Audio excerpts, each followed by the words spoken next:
Break master cylinder, class master cylinder. এইটার নাম হলো ইনলেট ম্যানিফোল্ড। এই পর্যন্ত কি এইটা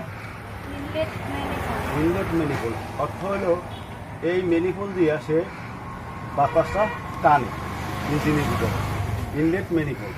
আর এইটা হলো ইনজেক্টর বাসি, মনে থাকবে, ইনজেক্টর বাসি। আর এই ছোট ছোট যে অংশগুলো আছে এটা হলো ইনজেক্টর। এই ইঞ্জিনের কি ইঞ্জিন? এটা হলো ইএফআই ইঞ্জিন, আর এইটা হলো প্লাগ আছে না, প্লাগ ওয়্যার। এটা হলো প্লাগ ওয়্যার, এটার ভিতরে হলো প্লাগগুলো চিনেন? প্লাগগুলো পরে আমি দেখাইতেছি। এটা হলো প্লাগ ওয়্যার। আর এইটা হলো মোবিলের মুখা, যেটাতে মোবিল আমরা ঢালি সাধারণত। এইগুলো এই সামান্য জিনিস চেনা দরকার। এই যে এইটা, আর এটার নিচে হলো আর এক অংশ আছে, এটা পাওয়ার। যে পাওয়ারটা দিয়ে আমরা ওই যে স্ট্রাইং কাটলে নরম থাকে না স্ট্রাইং, আর যদি পাওয়ার না থাকে তাহলে স্ট্রাইংটা হলো অত্যাধিক শক্ত হয়ে যাবে, কাটতে পারবেন না। এটা হলো পাওয়ার। আর এইটার নাম কি?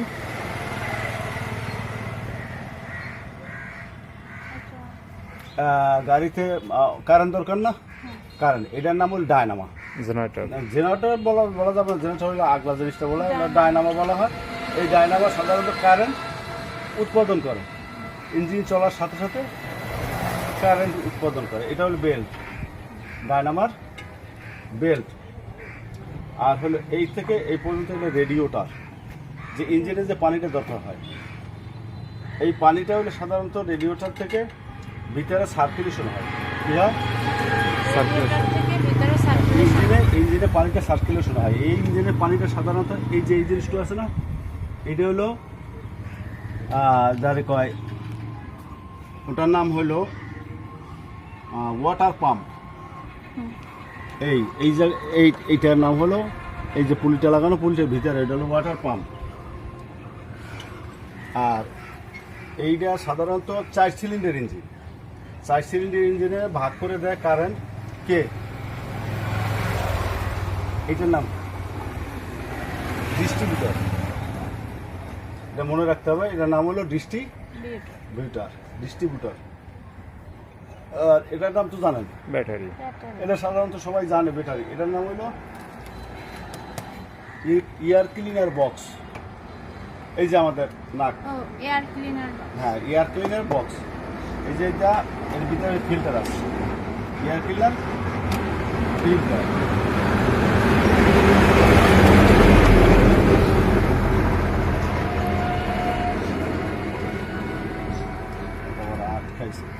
গান শোনা লাগে।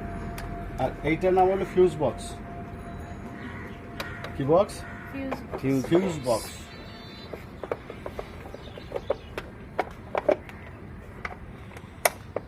এটার নাম হলো ফিউজ বক্স। এই সাধারণত ছোট ছোট কয়েকটা জিনিস মনে রাখলে নিজের চলার জন্য দেখা যায় অনেক সময় দরকার হয়ে পড়ে, তখন জানা থাকলে সমস্যা হয় না। আর এই ক্লাস মাস্টার সিলিন্ডার, ওইটা এই ছোটটা।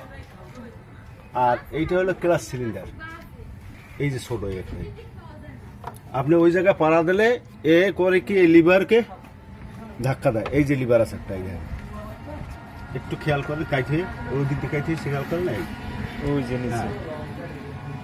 আর এর থেকে এই অংশ থেকে এই অংশ পর্যন্ত হলো গিয়ার বক্স।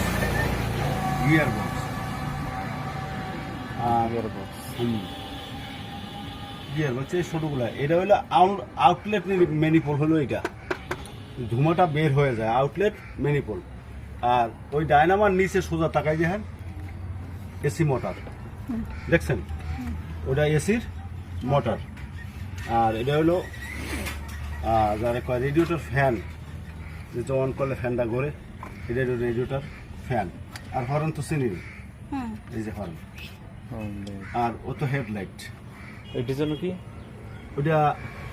ওটা সাধারণত বলে ওয়েল ডিভিস্টিক। মানে এটা দিয়ে গাড়িটার যে মোবিলটা আছে, মোবিলটা মাপা হয়। হ্যাঁ, মোবিল কি পরিমাণ আছে এটার ওয়েল ডিভিস্টিক। এটা এই জায়গায় তাকাই দেখেন, ফুল লো লো আর এই লো পর্যন্ত থাকতেই হবে। আর এ হলো ফুল, ফুল করে দেই আমরা সাধারণত, তবে লো যাওয়া যাবে না, লো হইলো লাস্ট। চেক করে, হ্যাঁ, যাওয়ার কোথাও যাওয়ার check এটা করে। কতটুক মোবাইল আছে এটা মাপা যায়, একটু কম আছে ট্রাই করতে তো। এই ওই এইখানে মোবিলটা তো ভরেন এই জায়গা থেকে। এই জায়গা দিয়ে। আর এইটা হলো এটা একদম দেখা যায়, এটার ভিতরে হলো পাওয়ার অয়েল, পাওয়ার এটার ভিতরে থাকি পাওয়ার অয়েল। আইসো দেরি করে লাগা। এটা হলো পাওয়ার অয়েল,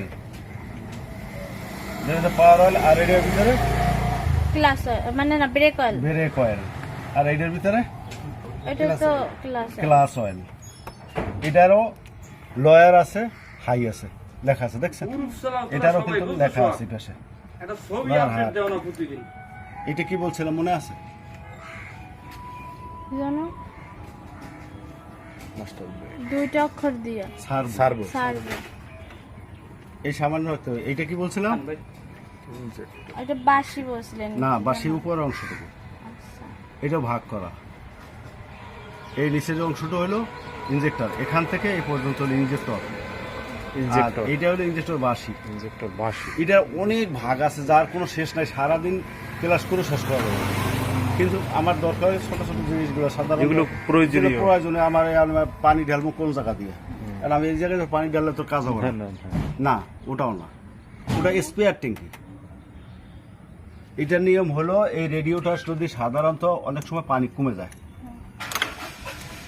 এটার পানিটা কমে গেলে যেন ইঞ্জিনটা চলা অবস্থায়, রানিং অবস্থায় দেখা গেছে এই 180 ডিগ্রি ফারেনহাইট গরম হয় ইঞ্জিনটা। গরম হলে রেডিওটার পানিটাও গরম হয়ে যায়। এই পানিটা সাধারণত এই মোটরের মাধ্যমে সার্কুলেশন করা হয়। এই মোটর ওয়াটার পাম্পের মাধ্যমে সার্কুলেশন করলে দেখা গেছে রেডিয়েটর ফ্যান সে বাতাসটা ভিতরের দিকে টানলে রেডিয়েটরটা ঠান্ডা করে, তা পানিটা ঠান্ডা হয়ে যায়। ঠান্ডা পানিটা আবার ভিতরে ঢুকে এখানে আসে। আবার এ আবার করে কি এরে ভালো আছে আছে এ আবার করে কি এরে আবার ঘুরাই দেয় এই রেডিয়েটরে ঘুরাই দেওয়া হলে আবার নিচে চলে যায়, নিচে চলে যাওয়ার ফ্যানে ঠান্ডা হয়, আবার এই নিচের এই পাইপ দিয়া সেই ইঞ্জিনে চলে আসে।